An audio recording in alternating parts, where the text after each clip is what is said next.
A paz do Senhor, queridos. Vocês estão felizes? Eu estou feliz de estar aqui com vocês. E como o pastor Écio falou, nós já temos uma caminhada juntos aí, uma jornada, e sempre vir para cá, atender um convite de vocês, é para nós motivo de muita alegria, de gratidão. 2 dos nossos filhos queriam muito estar aqui, mas infelizmente uma enfermidade tornou a vinda dos dois difícil, porque a Sofia viria sob a tutela do Miguel, e o Miguel adoeceu, mas o Senhor está no controle de todas as coisas. Depois a gente manda os nossos filhos.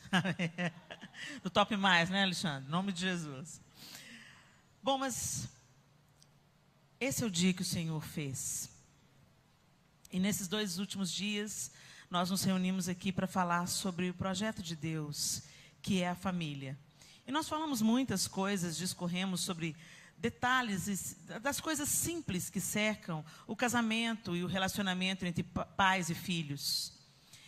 E a síntese desses 2 dias está em 2 palavras: respeito e amor.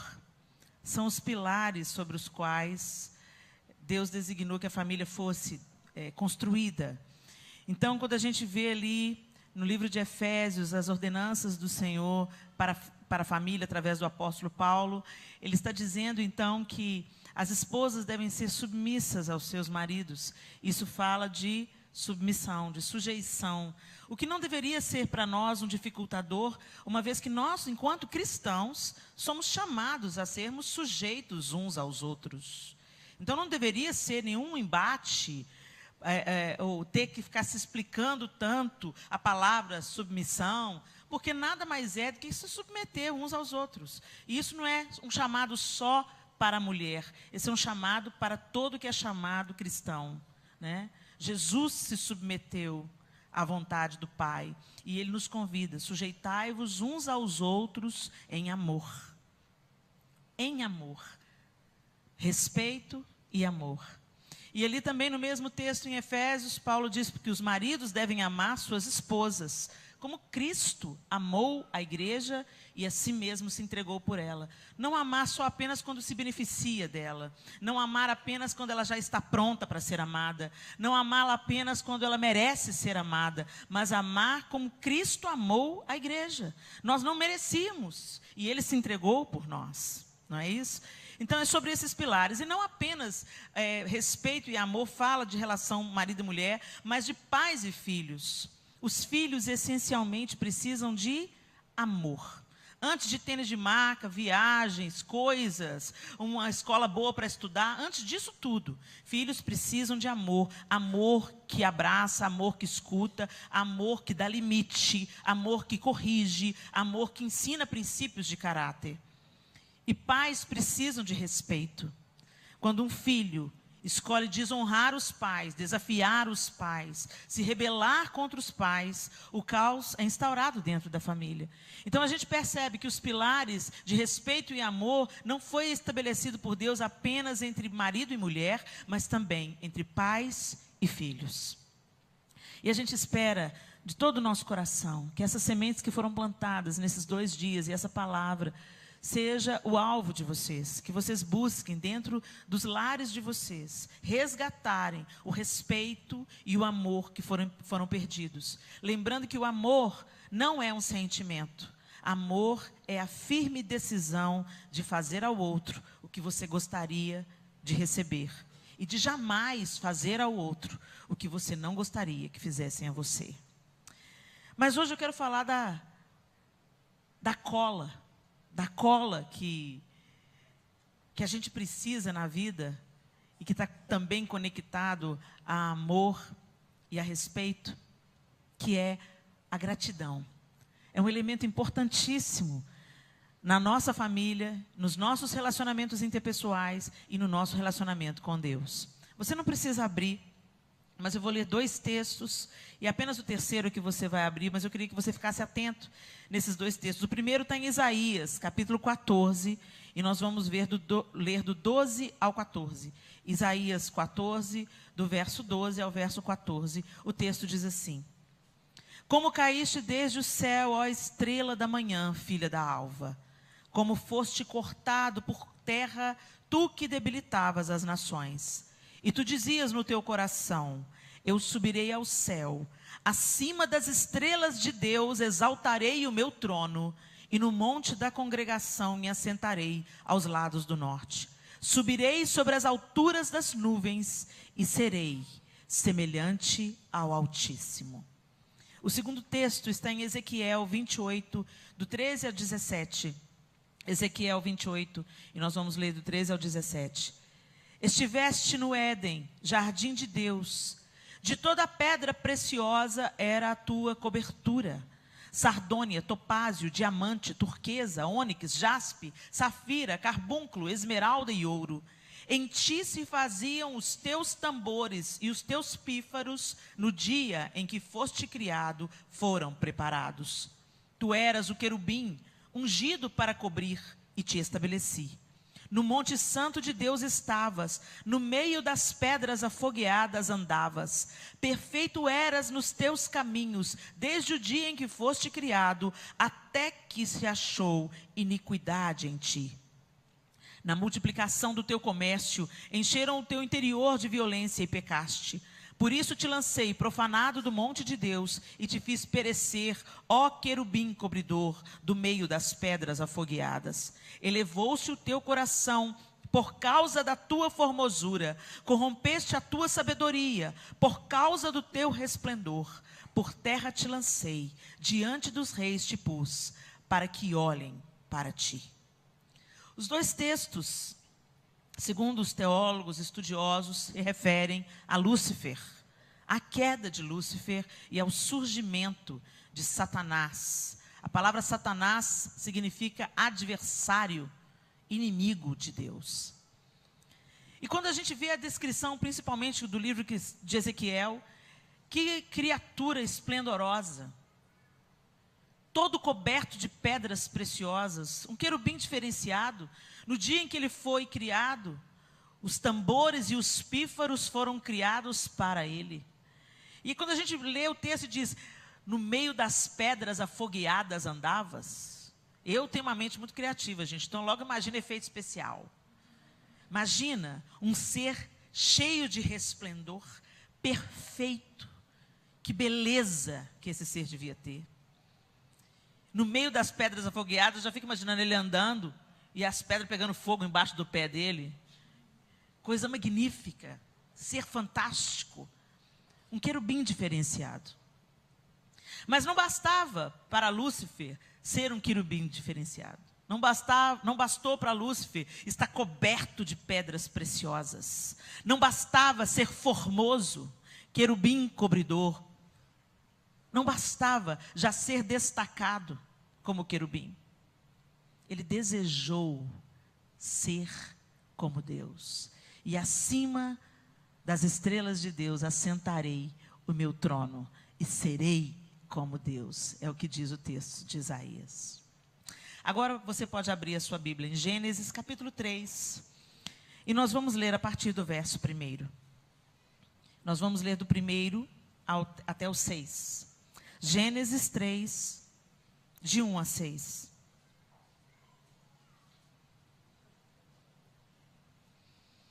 O texto bíblico diz: ora, a serpente era mais astuta que todas as alimárias do campo que o Senhor Deus tinha feito. E essa disse à mulher: é assim que Deus disse, não comereis de toda a árvore do jardim? E disse a mulher à serpente: do fruto das árvores do jardim comeremos, mas do fruto da árvore que está no meio do jardim, disse Deus, não comereis dele, nem nele tocareis, para que não morrais.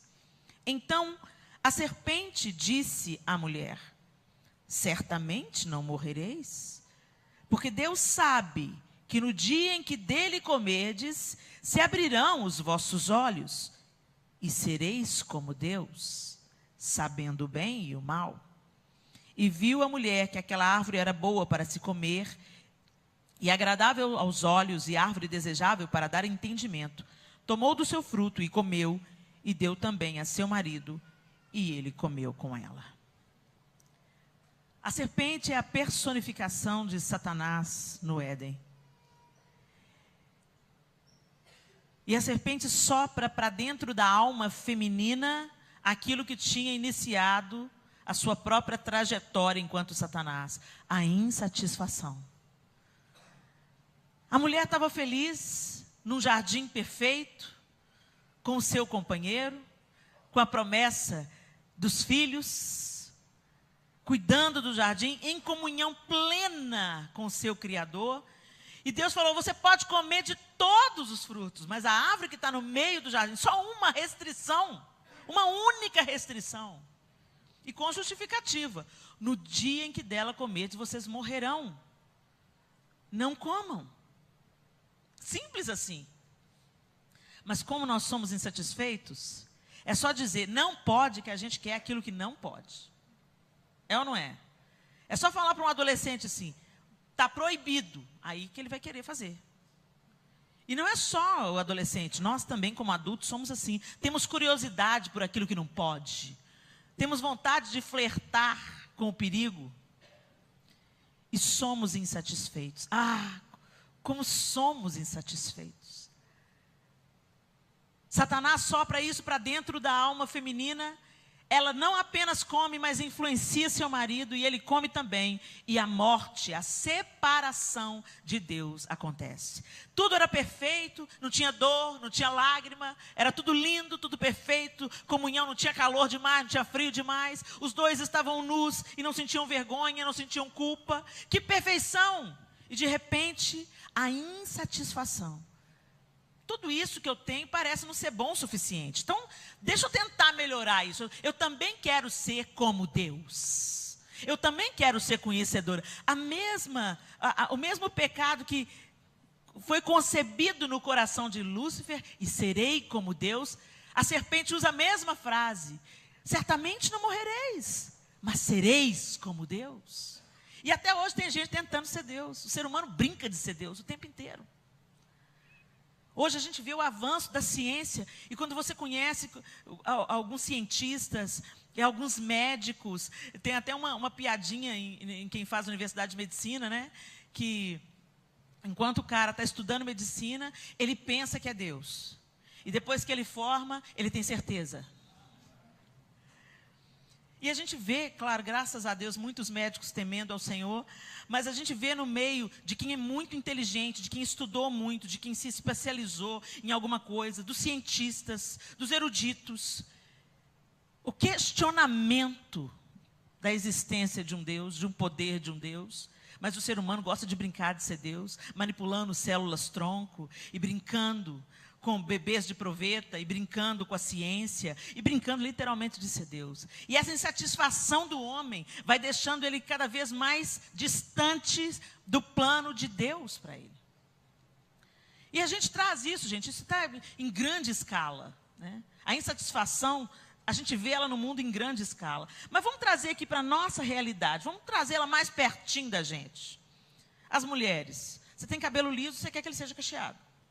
Você tem ele cacheado, você quer que ele seja liso. Se você é morena, você quer ser loura. Se é loura, quer ser morena. Quer ser ruiva. Você está feliz com o número que aparece na sua balança, mulher, quando você sobe nela? Toda mulher que eu conheço fala, não, eu tinha que ganhar 2 quilos, ou então, não, eu tinha que perder 2 quilos. A gente está sempre correndo atrás de alguma coisa. Ah, mas o meu marido podia ser assim. Ah, mas a minha mulher podia ser assado. Ah, mas eu queria ter mais um filho. Ah, mas eu tive filho demais. Meu Deus do céu, e agora o que eu faço com essa meninada? A gente está sempre insatisfeito. Agora, nada mais potencializado hoje em dia do que o Facebook para realçar as nossas insatisfações. Você está feliz lá na sua vida, né, dona de casa? Cuidando da meninada, levando a vida, correndo para cá, corre para lá, pega o menino na escola, o marido trabalhando. Está tudo bem, está todo mundo com saúde, emprego, o salário está entrando no final do mês, a meninada está com saúde, está tudo bem, você está feliz, você está bem com saúde. Aí você dá uma passeadinha no Facebook. Aí aquela sua amiga de infância está passando férias com o marido em Paris. Na mesma hora a sua insatisfação sai pela porta. A sua satisfação. Aquilo azeda o seu coração. Mas peraí, eu estou aqui nessa relação, correndo com o menino. levando na escola, buscando da escola. Meu marido trabalha o dia inteiro, chega cansado, senta aí nesse sofá, fica assistindo televisão. Olha como é que minha vida é ruim. E de repente sua vida é boa, mas você olha para a sua vida e compara com a vida da sua amiga que está passando férias em Paris. E, gente, no Instagram e no Facebook, todo mundo é feliz. Ninguém come arroz, feijão e ovo. Todo mundo come só salmão com alcaparras. Todo mundo é magro, porque todo mundo faz a selfie de cima para parecer mais magro. Só posta foto maquiado. Está todo mundo bem. A vida no Facebook é a vida das ilusões, gente. Ninguém é feliz o tempo inteiro. Ninguém está deitado eternamente em berço esplêndido. Todo mundo, até aquele cara bem sucedido, rico, e que você pensa bem casado, cada um sabe onde aperta o seu sapato. Cada um sabe onde é a área de vulnerabilidade. Cada um sabe onde é o seu desafio. Cada um sabe da sua necessidade. Se sucesso e dinheiro fosse sinônimo de felicidade, a gente não acompanhava pela mídia os casos de atores famosos de Hollywood morrendo por overdose. Se eles são tão felizes, se eles são tão famosos e tão milionários, por que estão buscando refúgio em algum entorpecente que tira ele da realidade? O que eles estão procurando? Que vazio que eles estão buscando preencher? Quando aquele ator, o Ledger, que fez o Coringa, aquele menino era um menino brilhante, um ator, um potencial de um grande ator maravilhoso, jovem, bonito, bem-sucedido, respeitado na carreira, rico. Foi achado morto no apartamento por overdose. E tantas histórias hollywoodianas que terminam numa overdose. Mas eles estavam no topo do mundo, famosos no mundo inteiro, multimilionários, reconhecidos por seus colegas de trabalho como grandes profissionais. A insatisfação, ela está na alma humana. E só Deus supre esse buraco. Mas a gente vai pelas redes sociais, se compara aos outros e entra numa competição louca. Aí você viu lá a amiga em Paris, aí o marido chega, feliz do trabalho, e fala: ei, meu bem, boa tarde. O que a tarde tem de boa? Está tudo bem? Tudo bem? Você não acha que você tem que arrumar outro emprego, não? Você ganha uma ninharia, meu filho. E o inocente está nem sabendo o que está acontecendo. A mulher fica com a alma azeda, porque se comparou a outra mulher. Homens também. Vê a outra mulher lá toda photoshopada, né? Tá toda linda, maravilhosa, né? Você não sabe a bruaca que ela é, você não vive com ela. Aquela sua mulher que está aí com você, que ganhou peso depois que te deu filhos, que está envelhecendo junto com você, ela é mulher de verdade, ela é mulher valente, que está do seu lado batalhando a batalha. Mas vocês homens olham a outra, a mulher alheia, a estranha, que a Bíblia diz, mas ela é linda, tem a cintura fina, o bumbum grande, é toda cheirosa, perfumada e joga o cabelo para lá e para cá, e você pensa: que mulherão. Mulherão é aquela que encara o fogão. Essa é mulherão, que põe os filhos no mundo, que dá de mamar, que levanta de madrugada para dar remédio para menino, e que fica firme com você na hora da tribulação, e que fala: não, meu bem, vai dar tudo certo, nós vamos passar por essa luta. Essa é mulherão. Mas a gente está se deixando contaminar pela insatisfação, e na insatisfação a grama do vizinho sempre parece melhor. Mas a vontade de Deus é outra. A vontade de Deus é que a gente seja agradecidos. Quando eu era adolescente, eu li o Salmo 100. Entrai por suas portas com ações de graças, e nos seus átrios com hinos de louvor. Rendei-lhe graças e bendizei-lhe o nome, porque o Senhor é bom, e a sua misericórdia dura para sempre, de geração em geração, a sua fidelidade. E eu entendi assim, todas as vezes, então é por isso que tem um período de louvor. Todas as vezes que a gente entra pelas portas do Senhor, a gente então rende a Ele louvor e graças. Isso não está errado, isso é verdadeiro. Entrai por suas portas com ações de graças. Nós nos reunimos para louvar e agradecer e engrandecer o nome do Senhor. Isso é correto. Mas teve um dia que eu estava lendo sobre isso e eu tive um outro entendimento desse texto. Entrai por suas portas com ações de graças.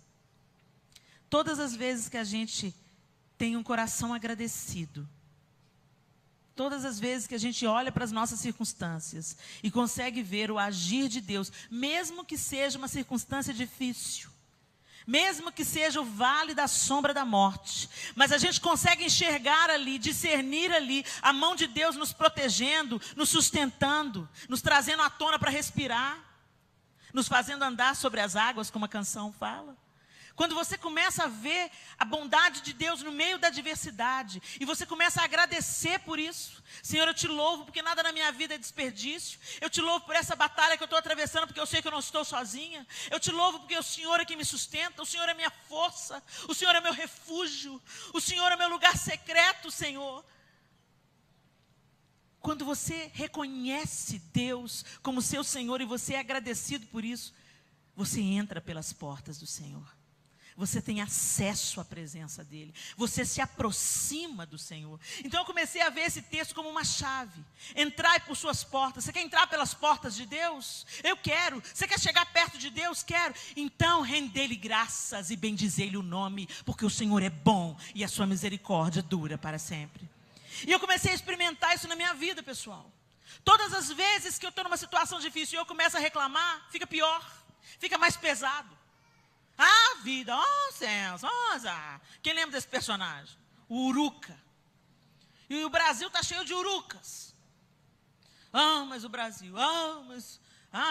Você vai numa fila de banco, você entra na fila do banco, você fala assim, olha essa fila, vou te contar, viu, esse país não dá não. No instante aparece 2 ou 3 para fazer coro com você. É isso mesmo, é a Dilma, é o PT, é isso mesmo. E aí começa a quebrar tudo. Olha lá o idoso, olha a fila de idosos. O que idoso vem fazer no banco dia 5? Como se nunca fosse ficar idoso. E aí começa aquela murmuração geral, e aquela atmosfera fica pesada. Aí se aparece um crente e fala assim, oh, bendito seja Deus. A fila está grande, mas eu tenho perna para aguentar. Todo mundo da fila olha para trás, para você como se você fosse um ET. Um olha para o outro e fala, a outra é crente. Ou então fala para você é poliana. Tudo na vida é colorido. Minha filha acorda, a vida não é de poliana não. Mas nós deveríamos, como bons cristãos, termos muito de poliana. Olhar o lado positivo das coisas, o lado bom das coisas. Porque se Deus é por nós, quem será contra nós? Mas a gente engrossa o lugar dos murmuradores. E a gente começa a decretar palavras de morte sobre a nossa nação, sobre os nossos governantes. Eu não estou falando que a gente tem que ser alienado e dizer, tudo está certo, tudo está bom. Não é nada disso. Mas a gente tem que começar a pensar que se a gente quer um país diferente, isso começa em cada um de nós. Não começa lá nos altos escalões do governo, não. Começa aqui com a nossa atitude de caráter nas coisas pequenas. Você quer comprar um celular baratinho? Quando você compra um celular baratinho, você pode ter certeza, um celular que vale R$1.000 e você compra por 200, é claro que você está comprando um produto interceptado, que foi roubado. Mas quanto brasileiro investe no roubo de celular? O mercado do roubo de celulares é amplo no Brasil porque tem brasileiro que compra. Você marca lugar na igreja para sua amiga que vai chegar atrasado. Quando você marca lugar na igreja para sua amiga que vai chegar atrasada, você está dizendo, quem chegar na hora não me interessa. Eu protejo os meus. É a mesma mentalidade que está lá no alto escalão do governo. Eu vou cuidar dos meus interesses e que o resto se lixe. Quando você pega o seu carrinho de mala e coloca, encosta ele na esteira, não respeita a faixa amarela, porque, gente, a faixa amarela é para a gente ficar atrás da faixa amarela. Todo mundo enxerga as malas e todo mundo tem acesso às malas sem ter o perigo de machucar ninguém. Mas quando eu encosto o carrinho, eu quero dizer, eu não quero carregar a mala meio metro, eu quero deslizar a mala da esteira para o carrinho, e quem tiver com a mala primeiro que se lixe, se vire. Eu cheguei primeiro, o lugar é meu. A mentalidade de coletividade não existe. A murmuração contra o governo, contra as instituições, contra a igreja. Ah, mas a igreja, eu não gostei do louvor de hoje, não tinha nenhuma música que eu goste. Que bom, o louvor não é para você mesmo, o louvor é para Deus. Mas a gente começa a tratar a igreja como se a igreja fosse um supermercado. Eu estou aqui, se o pastor S pregar o que me interessa, eu fico.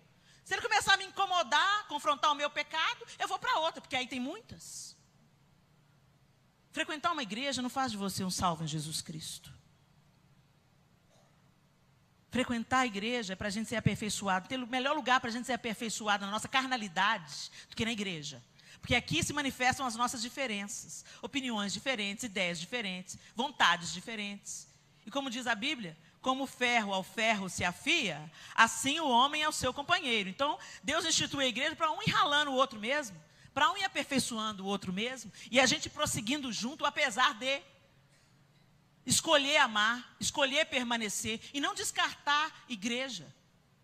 Hoje a gente está tão acostumado em relacionamentos utilitaristas. Eu estou com você enquanto você me interessa, enquanto você é jovem, enquanto você é rico, enquanto você pode me sustentar. Se isso mudar, eu te descarto, a fila anda, eu entro em outro casamento. Eu estou nessa igreja enquanto essa igreja me atende. Se o pastor tiver uma palavra boa, se a música me entreter, se ficar tudo legal, eu permaneço. Agora, se começar a confrontar meu pecado, me incomodar nas minhas debilidades, nos meus desvios de caráter, não, eu vou para outra. Só que nós é que nos conformamos ao Evangelho, e não o Evangelho a nós. Nós é que somos moldados e modificados pelo poder do Evangelho. E não ajeitamos o Evangelho para ele se adaptar a nós.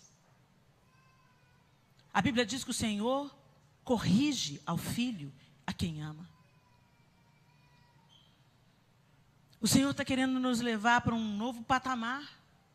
E nos tirar do grande coro, do grande coral da murmuração, do grande coral da reclamação, em que eu sempre estou vendo os defeitos. Você já notou, quando tem um problema, todo mundo vem reclamar para o responsável, seja na igreja, seja na empresa, seja no hospital, seja no serviço público, todo mundo vai lá fazer a sua denúncia. Mas quando você é bem atendido, quando você é tratado com gentileza, ninguém liga para elogiar. Olha, hoje eu fui fazer check-in na Azul e a atendente, espetáculo. O nome dela é Maria Rita. Olha, registra aí, vocês têm uma funcionária de primeira linha, uma menina atenciosa, uma menina gentil. Ninguém elogia, mas todo mundo critica. Ninguém vem para somar, mas todo mundo vem para aprontar o defeito. Começamos a julgar uns aos outros como se nós fôssemos perfeitos. Ah, fulano me decepcionou. Você também é decepcionante. Eu também sou decepcionante. Nós não conseguimos suprir as expectativas de todo mundo o tempo todo, gente. Então vamos ter um olhar mais generoso, mais agradecido. E isso na família é tão evidente. Porque quando a gente sai para fora de casa, a gente coloca a máscara da convivência social. Então aqui na igreja, você vem, sai de casa, põe a roupa e a máscara. Aí você chega, a paz do Senhor, você sorri para todo mundo, a paz do Senhor, às vezes vem quebrando o pau um com o outro, o caminho inteirinho. Quando estacionou aqui, desce do carro, todo mundo sorrindo. A paz do Senhor. Tá tudo bem? Tá tudo ótimo, graças a Deus. Aí fica, aí levanta a mão, aí louva, aí agradece. Ah, tudo maravilhoso, Deus é lindo. Quando entra no carro, tira a máscara de novo. E os filhos pequenos vão observando isso. Observando e aprendendo. Porque o maior ensino é o exemplo. Os pais ficam falando mal de todo mundo dentro do carro. Fala mal da igreja, fala mal dos pastores, fala mal dos obreiros, fala mal do banco da igreja. Depois quer que o menino cresça e vem para a igreja. Não vai rolar. A nossa murmuração aborta os sonhos de Deus na nossa vida. A gente tem que deixar de ser uma máscara social.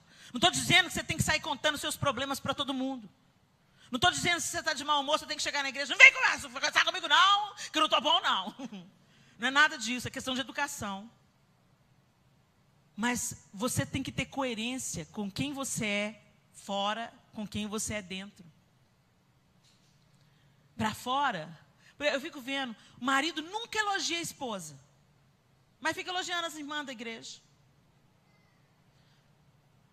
Tem muita mulher que vem queixar isso comigo. Helena, em casa meu marido é um cavalo. Eu pensei que casei com um príncipe, mas descobri que eu casei com o cavalo do príncipe.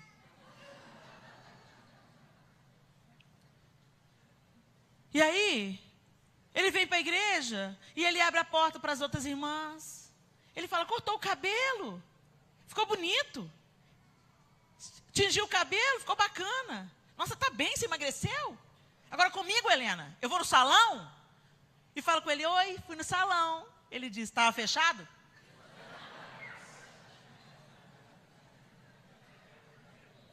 Guarda o seu melhor para quem vive com você. Sabe por quê? Quem vive com você é que vai carregar a alça do seu caixão, querido. Quem vive com você é que vai te cuidar quando você ficar doente, vai te dar banho, se você não aguentar tomar banho sozinho mais. Mas a gente dá o melhor para o patrão, o melhor para a igreja, o melhor sorriso, o elogio, mas para o de casa é com casca e tudo. Seja agradecido em casa. Pensa nos seus filhos. Quantos pais nós temos aqui? Ah, eu queria muito que meu filho parecesse com o filho de fulano, Helena. Filho de fulano está fazendo medicina. É um menino bom. Menino obediente. O meu cismou que quer ser artista. Vive de roupa preta, corrente. Fez 2 tatuagens. Falou que quer ser músico. O que eu fiz a Deus? Ele é seu filho. Nasceu com um propósito divino sobre ele. As pessoas não são iguais. Pare de comparar os seus filhos com os filhos dos outros. Seu filho é bom. Seu filho tem um propósito de Deus sobre ele. E você pode ser um catalisador para conduzir o seu filho à vocação dele, ao chamado dele. Mas a gente se compara tanto que a gente deixa de valorizar o que os nossos filhos têm. Quem eles são. As coisas boas que ele tem. A mesma coisa as mulheres, sempre comparando o marido com o marido da outra. Os homens comparando a esposa com a esposa do outro. Cuide do que é seu. Cuide do que Deus entregou nas suas mãos. Valoriza, elogia, incentiva, encoraja. Apoia. Esse é o papel da família. A família é para ser um oásis, gente. Um lugar de proteção e refrigério no meio desse mundo mau que está aí fora. Mas ao invés disso, a família se tornou um campo de batalha. E grande parte disso é pelo nosso olhar crítico e murmurador, ao invés de termos um olhar agradecido por aquilo que Deus nos confiou. Vai precisar do seu filho morrer para você ver o quanto ele era maravilhoso? O quanto você sente saudade dele? O quanto você gostava do cheiro dele, de abraçar ele, de beijar dele e também de quebrar o pau, que faz parte?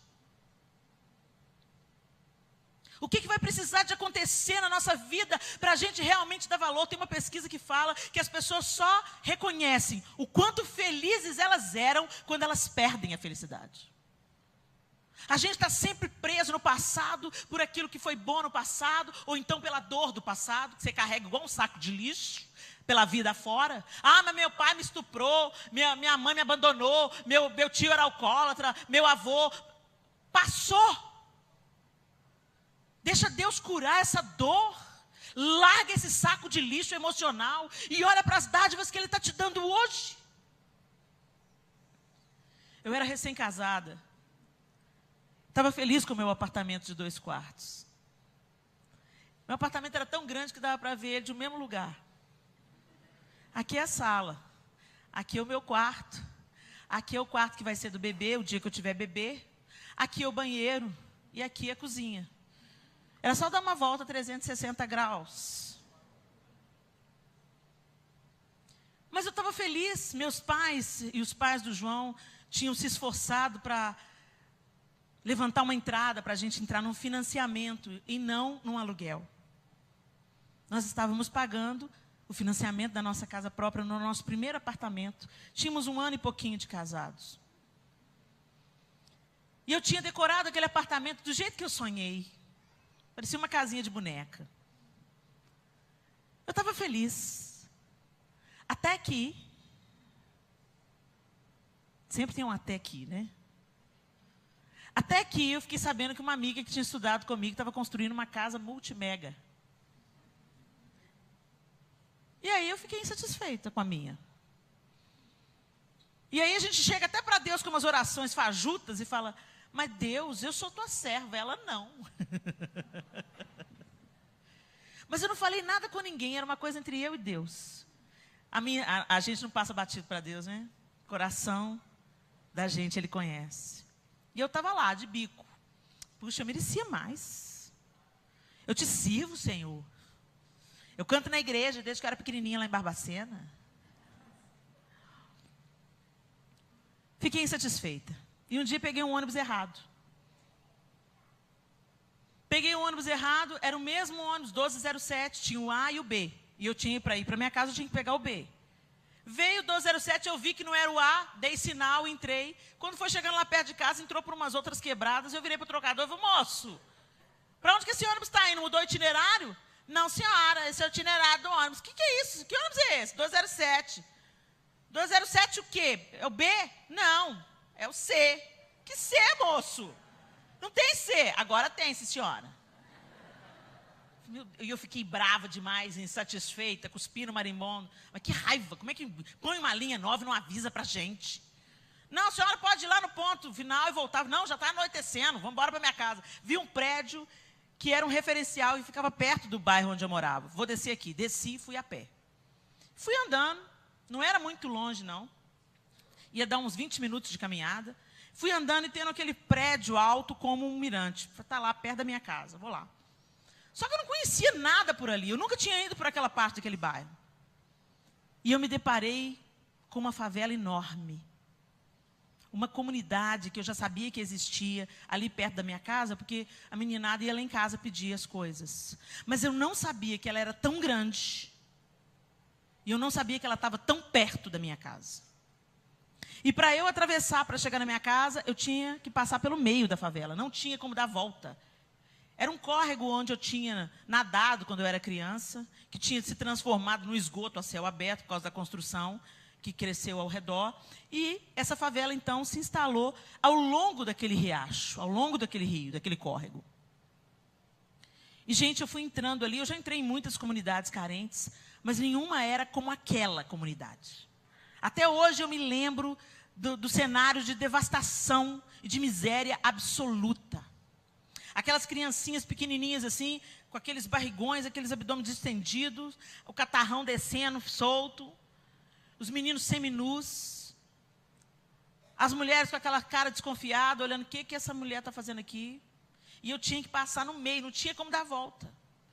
E aí as pessoas foram me encarando, e eu andando para aquele lugar, muita lama no chão, eram dias chuvosos, era dezembro, mês em Belo Horizonte, que é muito quente, chove muito. Chovia, né? Porque agora não chove tanto. E aí eu fui andando, e aquelas poças, e aqueles barracos com aquelas lonas pretas, e aquele estado de ratazana se esgueirando, já estava anoitecendo, as ratazanas se esgueirando entre os barracos. Eu falei, meu Deus, como é que o ser humano pode viver nessa situação? Que vontade de pegar aqueles meninos, pôr debaixo do braço e levar para casa.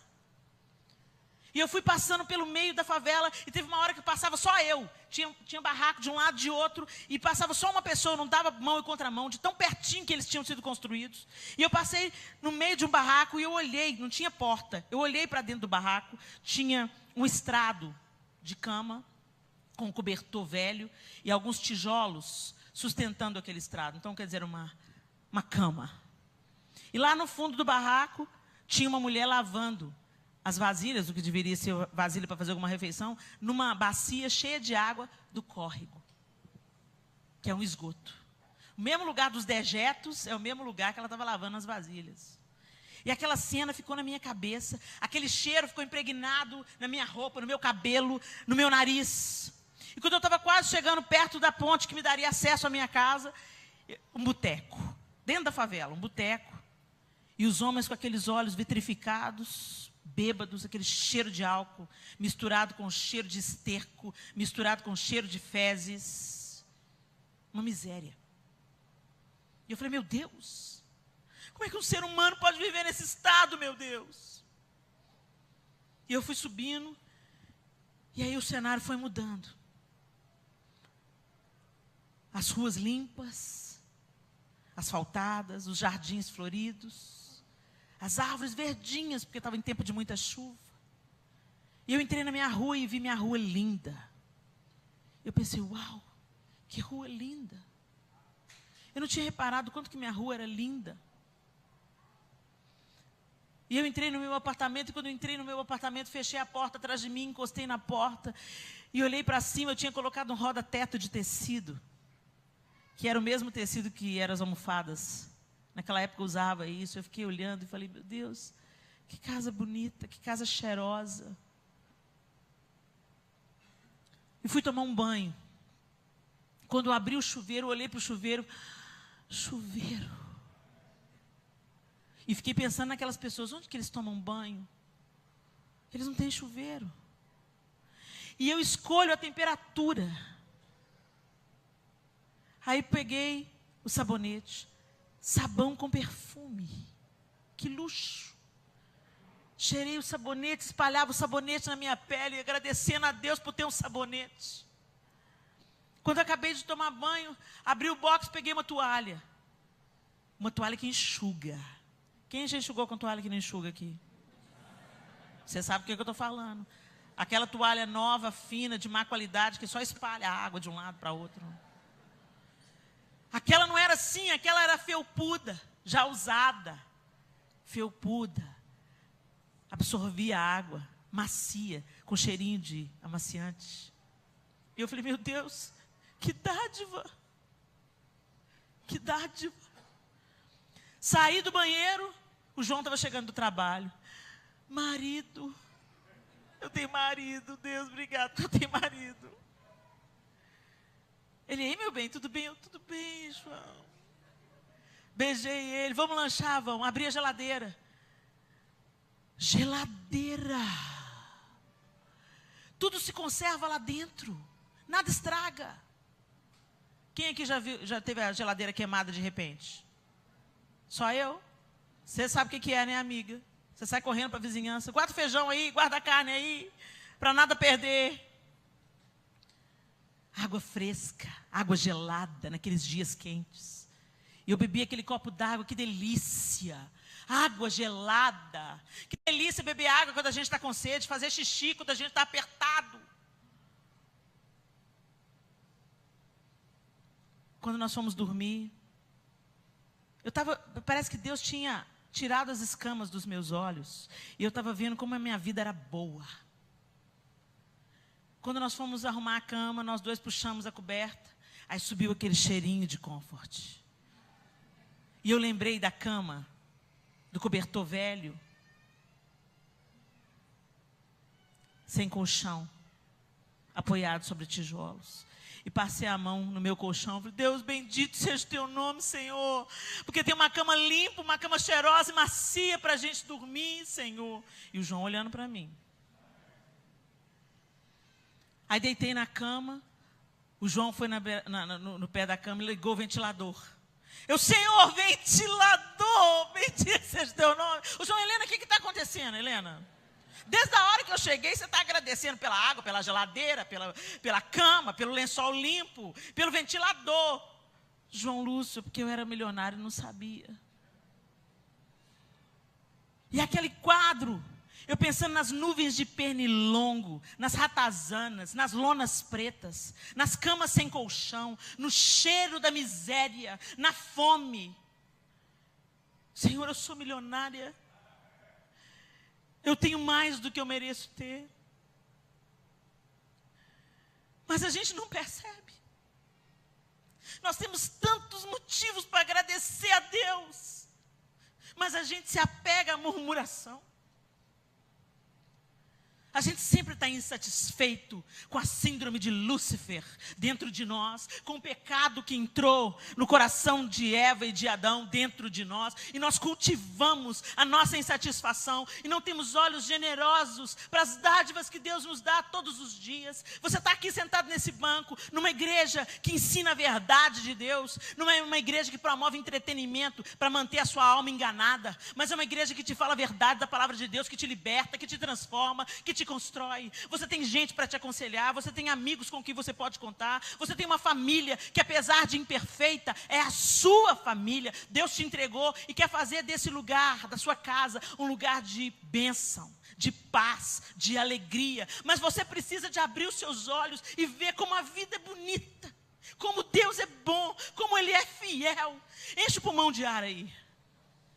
Você precisou de fazer isso. Para fazer isso, você não precisou de um cilindro de oxigênio. Deus tem te dado fôlego de vida, seu coração pulsa no seu peito. E até o que aconteceu de ruim na sua vida, construiu quem você é hoje. Eu tinha uma ilusão quando os meus filhos eram pequenos. Eu falava: Deus, eu quero dar para os meus filhos tudo que eu não tive. Eu tive uma infância que me faltou tantas coisas materiais, mas não me faltou amor. Eu tive uma infância onde eu passei por abuso sexual durante vários anos, mas não me faltou o cuidado, o livramento do Senhor e a mão dele para transformar a minha maldição em bênção.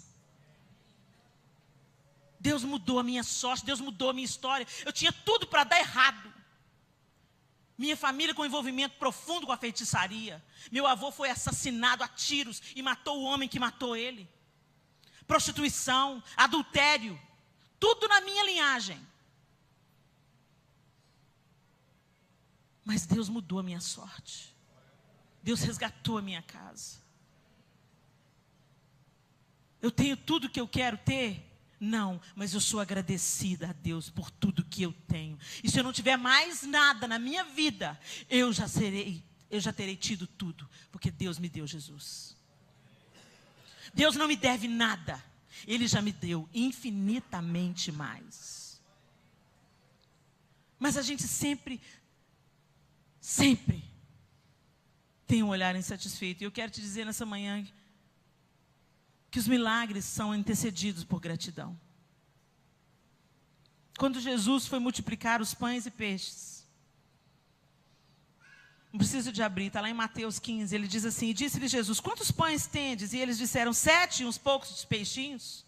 Então mandou a multidão que se assentasse no chão, e tomando 7 pães e os peixes, dando graças, deu aos seus discípulos, e os discípulos à multidão. E todos comeram e se saciaram, e levantaram do que sobejou 7 cestos cheios de pedaços. Jesus não falou: multiplica, Deus, Pai, multiplica esses pães e peixes. Ele deu graça. Senhor, eu te agradeço por esses pães e peixes. Eu te agradeço porque eu tenho aqui hoje. Ele não falou: Senhor, não vai dar, olha o tamanho da multidão, eu preciso da sua bênção, eu preciso da sua multiplicação. Não. A Bíblia diz que ele deu graças. Ele agradeceu por aquilo que ele tinha. E Deus multiplicou e alimentou uma multidão. Em João 11, disse-lhe Jesus: tirai a pedra. Marta, irmã do defunto, disse-lhe: Senhor, já cheira mal, porque já é de 4 dias. E disse-lhe Jesus: não te hei dito que se creres verás a glória de Deus? Tiraram, pois, a pedra de onde o defunto jazia. E Jesus, levantando os olhos para cima, disse: Pai, graças te dou por haveres me ouvido. Lázaro, sai para fora. Jesus não falou: Senhor, ressuscita Lázaro. Pai, ressuscita Lázaro, para que o seu nome seja glorificado. Ele falou: Pai, eu te dou graças porque o Senhor me ouviu.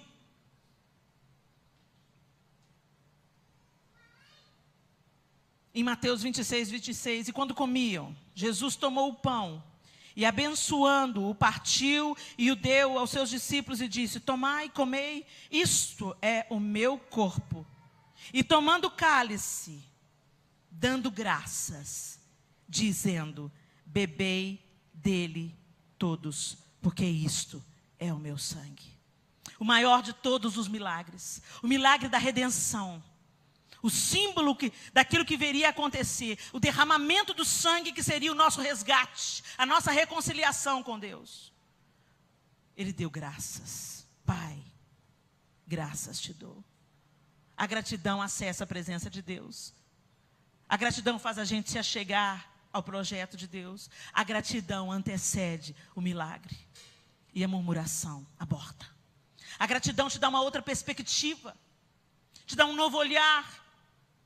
E eu comecei a agradecer a Deus naquele dia, que pela misericórdia dele, ele teve que me levar no vale, para me mostrar que eu já estava no topo de uma montanha. Que eu podia não ter a casa enorme que eu gostaria de ter, mas que aquilo que eu tinha já era o suficiente. A minha graça te basta. Aquilo que eu já te dei, Helena, sem você merecer, já é o suficiente. Seja agradecida. Quantos de nós falamos, Senhor, eu quero fazer a tua vontade? Quantos aqui querem fazer a vontade de Deus? Eu quero. Em 1 Tessalonicenses 5,18, para nós encerrarmos. 1 Tessalonicenses 5,18, o texto bíblico diz: em tudo dai graças, porque esta é a vontade de Deus em Cristo Jesus para convosco. Em Colossenses 3,15, e a paz de Deus, para a qual também fostes chamados em um corpo, domine em vossos corações, e sede agradecidos. E se você procurar na Bíblia, uma infinidade de vezes, nós somos convocados. Dá graças, agradece em tudo. Por quê? Porque Deus precisa de ser bajulado? Porque Deus precisa ser afirmado em como Ele é bom e misericordioso? Não, porque a gratidão nos liberta do lugar do cativeiro, do lugar da insatisfação, e nos faz florescer e frutificar. A sua casa precisa florescer e frutificar. Os seus relacionamentos interpessoais com seus pais precisam frutificar. Vocês, filhos, vocês agradecem os pais de vocês? Ou vocês pensam que tudo que eles fazem por vocês é obrigação deles? Eu não pedi para nascer. Você podia ter sido abandonado quando nasceu. Você podia ter sido abortado. Você podia ter sido entregue num orfanato. Mas você foi gerado numa família que te amou, a despeito de qualquer limite que os seus pais tenham. A despeito deles não serem os pais que você gostaria de ter. São seus pais. Cuidaram de você, não fugiram à responsabilidade. Pagam as suas contas. Investem nos seus estudos para que vocês tenham autonomia. Sede agradecidos. E muitos não tiveram o privilégio. Às vezes o pai morreu. O João perdeu o pai quando ele tinha 9 anos de idade. Era um pai maravilhoso. 9 anos de idade. Fica uma lacuna, gente. Será que você vai precisar de enterrar o seu pai e a sua mãe, filho? Para você perceber o quanto eles fazem falta, o quanto eles são importantes. Quantas noites eles passaram em claro para cuidar de você. Você já parou, filho, para agradecer o seu pai e a sua mãe? E você, filho adulto? Você é adulto, mas seus pais ainda estão aí, abandonados na mão de um cuidador, né? Que você não tem tempo. Vai lá, beija seu pai. Abraça seu filho, porque amanhã pode ser tarde demais. Não adianta a gente chorar em cima de um caixão. Meu pai tem um ritual de ligar para mim e fazer as mesmas séries de perguntas. Leninha, já chegou? Já, pai? Como é que foi a viagem? Foi bênção, pai. Você ministrou para mulheres, para a família, para a igreja? Para mulheres, pai, para famílias, pai. Que cidade que foi mesmo? Ah, foi Curitiba, foi Goiânia, foi Brasília, pai. É sempre a mesma sequência de perguntas. Leninha, Deus te usou, né? Você sabe que você não é nada, né, minha filha? Que isso é a glória de Deus. Sei, pai, eu sei. E um dia ele me ligou, eu estava fazendo um almoço para os meninos, atrasada já, e os meninos iam chegar, e papai atende o telefone, e eu peguei o telefone sem fio, vim para a cozinha, porque eu estava mexendo panela. Oi, alô? Aí papai, Leninha, eu, não, papai não. Não, pai, agora não, pensei. Oi, pai. Tudo bem, pai? Tudo bem, minha filha. E aí, já chegou? Não, estou lá ainda. Como nós somos irritados, intolerantes. Quando eu era pequena, eu ficava, por quê? Por quê? Por quê? Por quê? E ele respondia. Agora que ele está mais velho, precisa da minha tolerância? Não tem tolerância. Aí eu já já sabendo da sequência, pai, foi ótimo, maravilhoso, eu fui em Curitiba, preguei para mulheres, foi uma bênção, e eu sei que eu não sou nada, que Deus é tudo. E na hora que eu acabei a minha sequência de respostas antecipadas, o Espírito Santo falou comigo assim, claramente, vai chegar o dia que você vai desejar que ele ligue, e ele não vai ligar mais. Eu desliguei o fogo,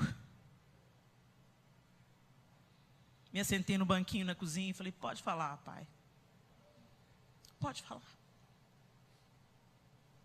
Como a gente troca o precioso pelo vil. Como a gente substitui relacionamento por dinheiro. Horas de trabalho por lazer. O trabalho é necessário, sim. Mas a gente trabalha para ter o que comer. E não vive para trabalhar. Trabalha para viver, não o contrário. Mas a gente substitui, a gente está fugindo dos nossos relacionamentos, a gente está fugindo de casa. Às vezes a gente arruma um tanto de trabalho na igreja para ficar longe dos filhos, longe da família, porque dá trabalho, relacionamento dá trabalho, e a gente não quer ter trabalho. Sede agradecidos. Porque a única coisa que a gente tem, gente, é o hoje. Amanhã, a Deus pertence. Você pensa que você vai ter tempo de pedir perdão. Você pensa que você vai ter tempo de agradecer. Você pensa que vai ter tempo de honrar, de cuidar, de declarar o seu amor. Mas a vida é rápida. Uma veia que arrebenta aqui, põe ponto final na nossa história na terra. E você não tem tempo de nada, de pedir, me perdoa, de falar, eu te amo. Então fala agora. Fala hoje, não deixa para amanhã. E fala amanhã de novo, e depois de novo, e depois de novo. E cultiva os momentos de estarem juntos. E se assentem ao redor da mesa e sede agradecidos. Obrigado pelo pão, Senhor. Obrigado pela saúde, Senhor. Obrigado porque é essa esposa que eu tenho, é esse o filho que eu tenho, é essa mãe que eu tenho, é esse o pai que eu tenho. Eu te agradeço, Deus. Eles não são perfeitos, mas são meus. São parte de mim, da minha história. E por isso eles são suficientes. Para de se comparar. E acessa a presença de Deus através da gratidão. Feche os seus olhos. Eu quero que você traga a sua memória. Às vezes você está com o coração tão fechado, tão embrutecido, porque você coloca a lente de aumento em tudo que não está do jeito que você gostaria que estivesse. Você é tão inteligente, tão capaz, mas tão crítico, tão amargo.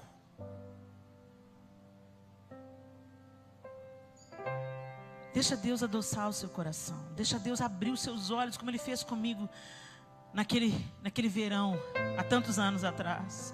Abrindo os meus olhos para as pequenas coisas do dia a dia que são tão importantes.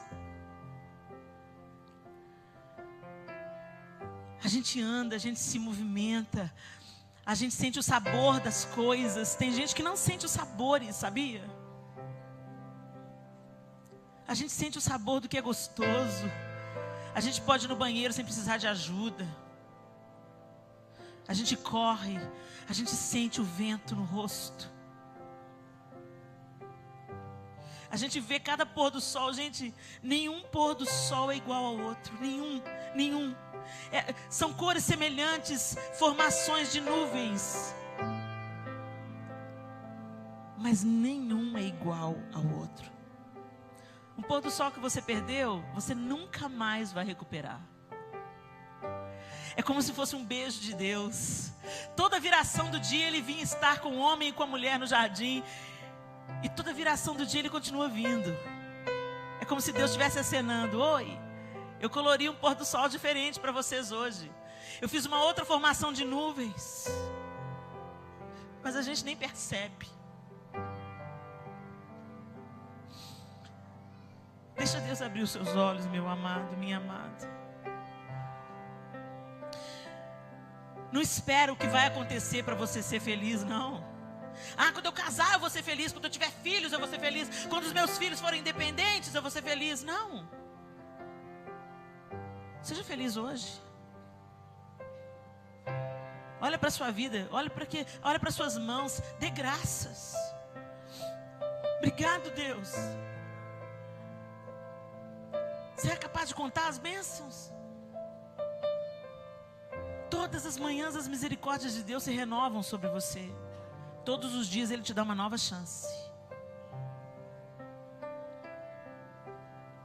Amigos que te dizem a verdade são raros, mas existem.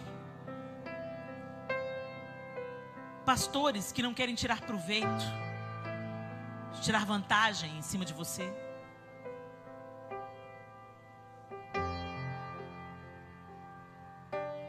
Tantas dádivas, tantas bênçãos. As pessoas da sua família te assistem nos seus piores momentos. Com eles, vocês não têm máscaras. E não é para ter mesmo. Mas seja gentil. Seja agradecido. Não é porque em casa a gente não tem máscaras sociais que a gente tem que ser grosseiro uns com os outros. Agradeça a sua esposa por ela cuidar de você. Agradeça o seu marido por ele cuidar de você. Agradeça aos seus filhos por eles serem obedientes. Ah, mas eles fazem mais do que obrigação. Não, o filho que honra o pai e a mãe são dignos de elogio. Agradeça aos seus pais pelos limites que eles impõem. Eles não impõem porque querem sabotar a sua felicidade, não, adolescente. Eles impõem limites porque te amam, querem te proteger e promover a sua autonomia de uma maneira saudável, sem marcas.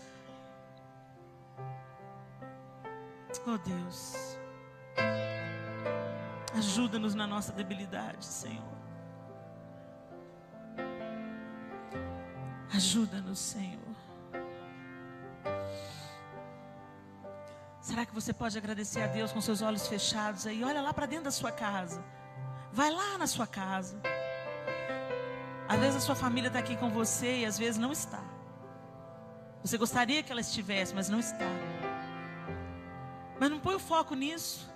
Às vezes o seu marido, minha irmã, ainda não é crente, mas é um marido maravilhoso. É um pai amoroso. É um marido que cuida de você. Então põe o seu foco nisso. Agradeça a Deus por isso. Às vezes a sua esposa, meu irmão, não é aquela mulher que você sonhou, é rixosa, implica quando você vem para a igreja. Mas encontra de novo as qualidades que um dia te fizeram pedi-la em casamento. Coloca o foco nisso. Será que você pode agradecer pela provisão, pela vida, pela saúde e também pelas lutas, porque nem as nossas lutas ficarão infrutíferas, sem propósito, quando pertencemos a Deus. Fale com o Senhor.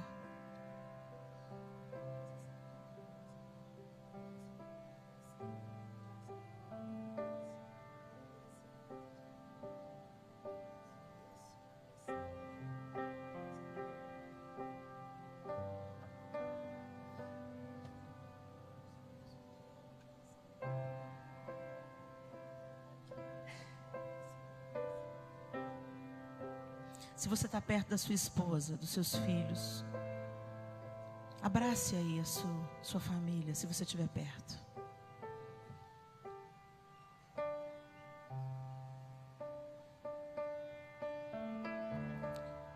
E olha nos olhos deles aí, se você puder, e diz: obrigado.